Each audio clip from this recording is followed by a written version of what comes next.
Final update: caught wife trying to cheat with my friend from her iWatch Part 1. Tuesday, 27th October. So last night my wife of 7 years decided to have a chill out night. After dinner she went to the den and was watching her programs while I flitted between watching the Spurs game, football, soccer, and doing some odds and ends that I had planned. Next thing I know, she's got the wine out and has had 2 bottles of the stuff. At around midnight I went to check on her and seen she was out cold on the couch. I went to scoop her up when her iWatch thing buzzed and a message popped up on the screen. It said something along the lines of, "Haha, I can't do that, my name would knock 7 shades of acid out of me tongue, p." I wondered what the duck that was all about, so I pressed on it, and it was a conversation between my wife and a friend of mine. Now I wouldn't say this guy's a close friend of mine, but has someone I've played 5-a-sides with for years, drank with and have known since we were teenagers. We used to call him Jacket Holder because when we got into scraps as teens, he'd always be the guy holding the jackets while everyone else went for it. Right, so as I said, I pushed on the conversation while this thing is still attached to her wrist and scroll up to the top, and as far as I can tell it's him that contacts her first unless she's deleted. There's lots of flirting and winking going on, but nothing that you could outright say was cheating. Then I get to last night, and when she's drunk she starts openly begging him for time. I couldn't believe my ducking eyes. I'm paraphrasing here because I can't remember the exact words, but she was saying it like how much she had always wanted him, how no one would ever find out if he did want to do something, and the last one, that ducking killed me, that she was great at keeping secrets. I tried to scroll on her watch but couldn't find any other messages, and I don't know her phone passcode. I put her in her bed and just sat in the kitchen in shock until I fell asleep, then got up for work about 5:30.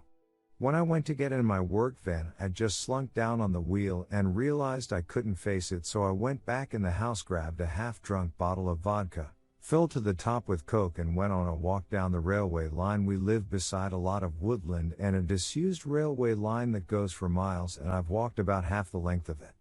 I'm sitting under a railway bridge like a ducking troll right now, just seething at the whole thing. You'd probably think Teresa fire going from about a mile away due to the steam coming out of my ears. So what do? I don't want to speak to her. I can't even bear to look at her after reading that essay. It was like a dagger through my heart. I just feel like every morsel of love I had for her has evaporated into thin air after reading her begging like that. Ducking, yuck. I honestly want to ghost her, man. If I could, I would never speak to her again. The whole "I'm great at keeping secrets" was the thing that really got me though, like who even are you? It reeks, but it's a case of how far down the rabbit hole do I want to go? I don't care if I'm being honest, I'm just done. I've never felt so betrayed and disgusted in all my life. The thing is, I've invested so much in her, not just as a partner, but as a person. I loved her so much and thought her personality, and by extension my personality, reflected that of good people. To realize she's a backstabbing snake makes me feel like a snake. I feel like a worse person than I was yesterday.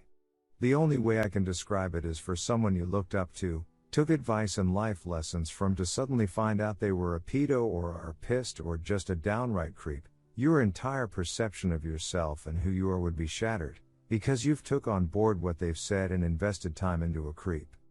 God, I'm rambling nonsense, I apologize. I'm lucky in that our house is owned by my parents, who 6 years ago moved to a retirement village, and we moved in.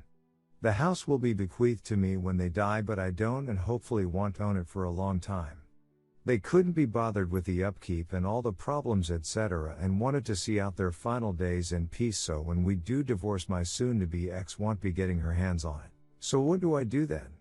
I'm honestly thinking of just not saying a word and throwing her right out. Also, while walking here, it went through my mind to get my mate, who's a locksmith, to quietly change the locks today. I could feed her any old garbage about something from the doors being broken. She won't care what's going on anyways, as long as I'm about. Then after Hest, unlock the front door and tell her to come out and look at something out the back. When she comes out, just run back in and lock the door behind me. That sounds childish as duck, doesn't it? Act seriously though, I don't know what I'm gonna do. I'm staring at a bottle right now and my life feels like it has been ripped apart at the seams. As for that prick so-called friend of mine, Therese, no doubt he was up to something here. There's also no doubt I wouldn't have caught wind of this at all, so I'll be seeing him very soon. Never mind holding jackets, he'll be holding his face. TLDR caught wife trying to openly cheat on me with someone I considered a friend from her iWatch. Edit to update have went to a friend's house to calm down, I threw the vodka away. She has been texting me asking where I am as my work van is still in the driveway. I text her saying there is a problem with the engine so I gotta lift into work, they'll make my move tonight.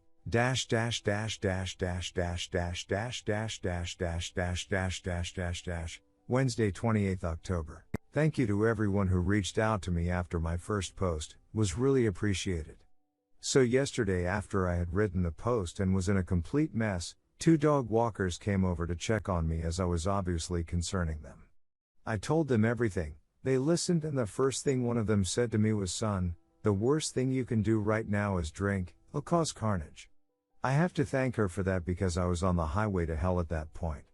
I threw the vodka away, got in touch with a friend and he said I could come to his for a while to calm down. He was at work but told me where the spare key was. We live in a small town of around 15,000 people and he wasn't too far away, so once I got there I sat on his couch just trying to calm down. Throughout the morning I was getting multiple texts and phone calls from my wife asking where I was and what the hell was up as my work van was still sitting in the driveway and I was nowhere to be seen. I text her back telling her that there was a problem with the engine so I gotta lift into work, which she seemed to buy as she just text back saying okay. When my friend got back from his work at about 5 o'clock I told him everything that had happened and asked him his opinion. I also told him not to tell anyone about jacket holder as that might then get back to my wife, which I didn't want at this point. I would deal with him later. By that I mean he'll expose what a little rat he is. Knocking duck out of him doesn't help me at all as of now. As an aside to the people saying he done nothing wrong, he messaged my wife first, he was being extremely flirty. What the duck is he even playing at messaging my wife for in the first place? He only knows her in passing, from afar. Look, I've got no problem with 2 adults conversing with each other, but they hardly knew each other and it was flirty from the start as far as I could tell. I think they've seen each other while out and about and it's gotten flirty then. So my friend convinced me to try and keep a low profile and see what I could dig up, but at the same time speak to a lawyer and get the ball rolling in terms of finding out my options, which I have done today. He took me home about 6 o'clock and I was honestly dead on my feet by that point. I think the adrenaline pumping the entire day then suddenly stopping knocks it right out of you, so I was extremely tired when I got home. The second I walked through the door I knew something was up as my wife was on me right away asking me all sorts of questions about work. I asked her why does she even care? She said that it left my big flask and my lunch bag in the front passenger side seat and something's been up today, she could feel it. I was about to lie but I was just too tired. I couldn't be bothered putting any sort of charade up, so I just said yeah there is something up.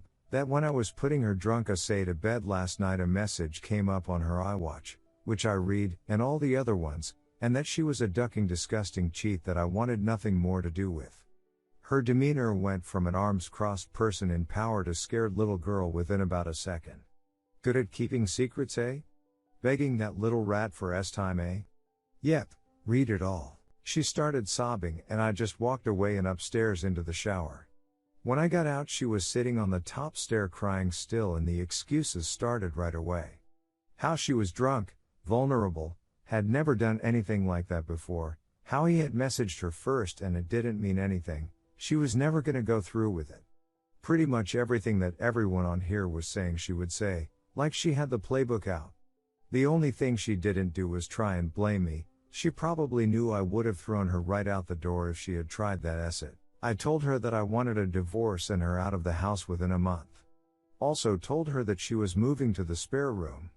I've been pretty much ignoring her ever since, just scowling at her and shaking my head when she starts waffling nonsense. I don't want to hear it. She slept in the spare room last night and I haven't spoken to or texted with her at all today. If I'm lucky maybe she'll be gone when I get back from work, but my luck's not that good I suppose. On getting her out though I was telling my parents what was happening and my mother was adamant I wasn't throwing her out onto the streets. Her and my mother are close and always have been together 11 years in December. My mother was saying she made a mistake and that we should sort it out like adults, that we've been through too much together and that she didn't actually do anything, it was just words. She completely took her side over mine, couldn't believe it. Could this duck me here? Like, do I have no right to ask her to leave if my mother is against it? It's literally gonna be my house when my parents pass, and I did nothing wrong, so I'm not leaving. It's probably gonna turn into War of the Roses Part 2. I managed to get myself an appointment with a divorce lawyer for next week, so I'll be going to that to discuss my options. Until then, I'm just gonna ignore my soon-to-be ex-wife, I guess. I know she's probably not gonna admit anything else now. I'll never know if she was a really good liar or she was just talking acid to him to get him on side with her for an affair. Anyways, sorry about the delay in the update, just got the chance to write it now as I'm finishing work. Well, back to the funhouse, I guess. Dash dash dash dash dash dash dash dash dash dash dash dash dash dash dash dash. To be continued.